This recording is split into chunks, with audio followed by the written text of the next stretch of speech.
everyone, it's Shane Conto, your Wasteland reviewer, and welcome to the Streaming Wasteland here on the SPDM Crew Podcasting Network.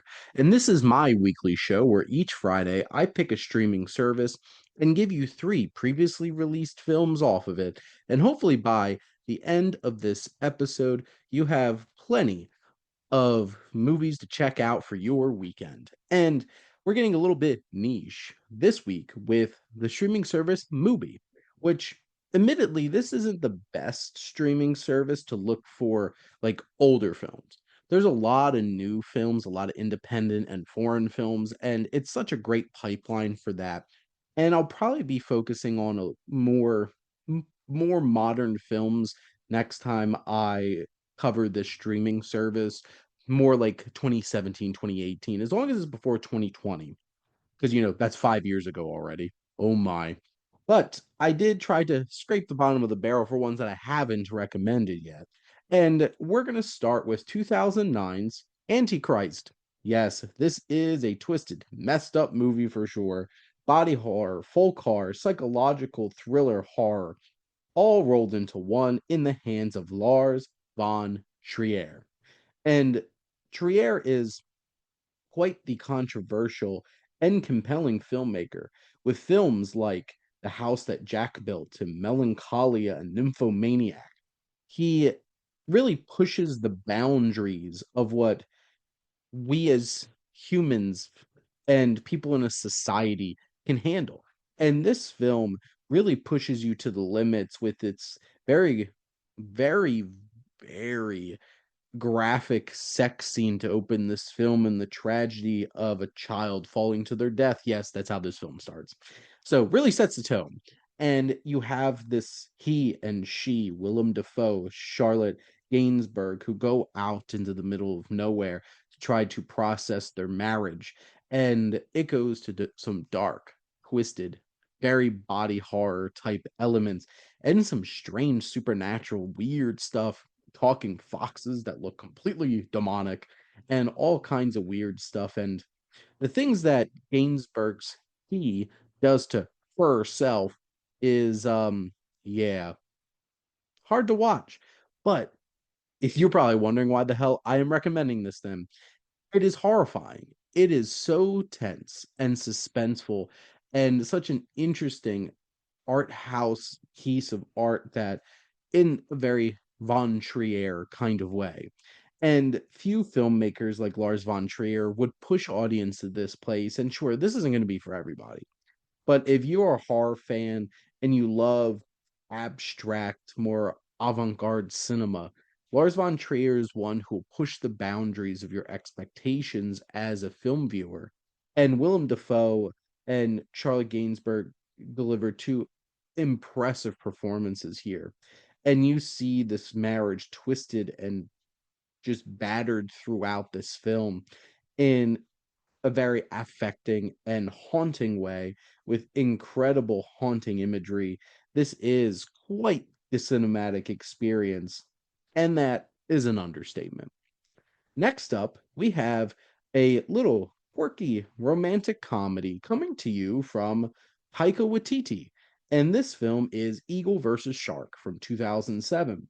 And this film stars Lauren Taylor and Jermaine Clement as this couple who are a little offbeat, a little awkward. And we explored their dynamic, which isn't the healthiest. It's a little bit toxic.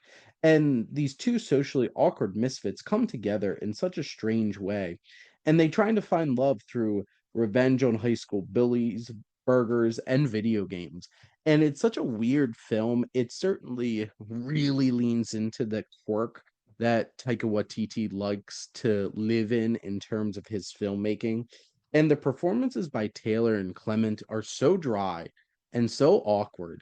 The two of them are fantastic in this film, and this isn't exactly the most refined or most impactful of rom-coms, but it is something that has such a unique sense of humor and just awkwardness, and these two strong performances that are fully committed, and Watiti just laying it all out there over the course of the brief runtime that's just under 90 minutes, you have a lot of weird, awkward laughs.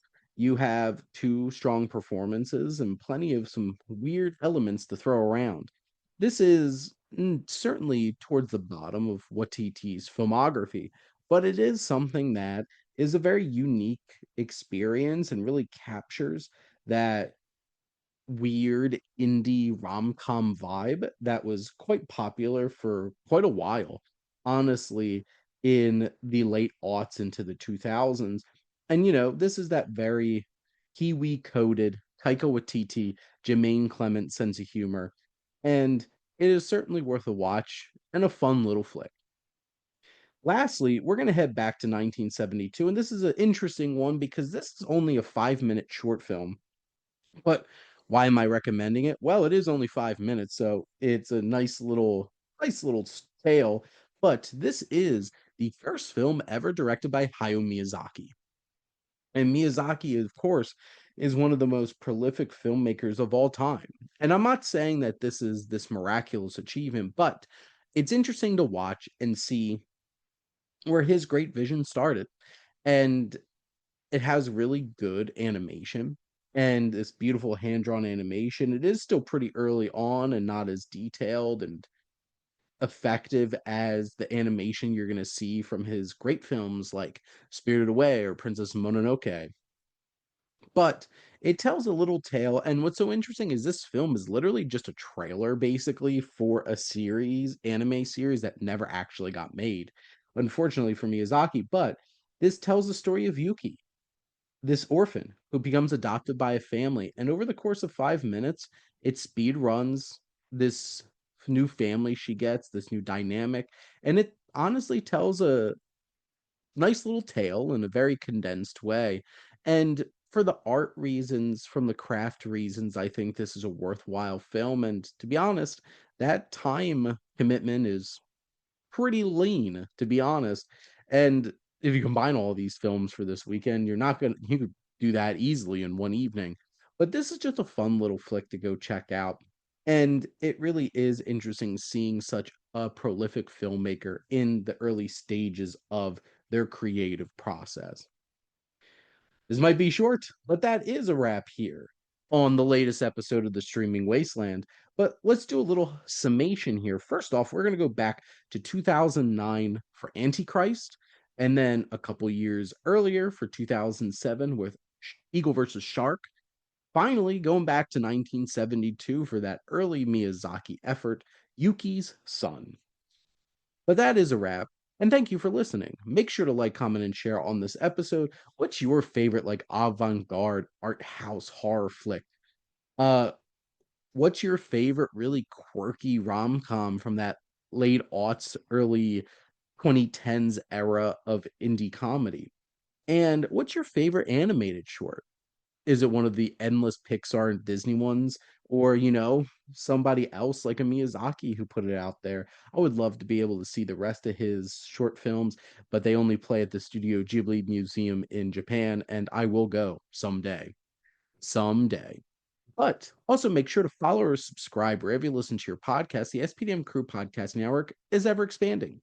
And there's so many different types of shows for all different types of interests that you certainly can find something. But if you really love movies, we got plenty of that.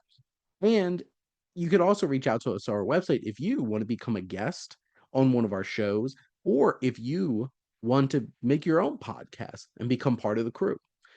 And if you like our logo, check out HiFlyer Creative for all your digital marketing needs. But most importantly, thank you as always for tuning in and supporting the Streaming Wasteland here on the SPDM Crew Podcasting Network.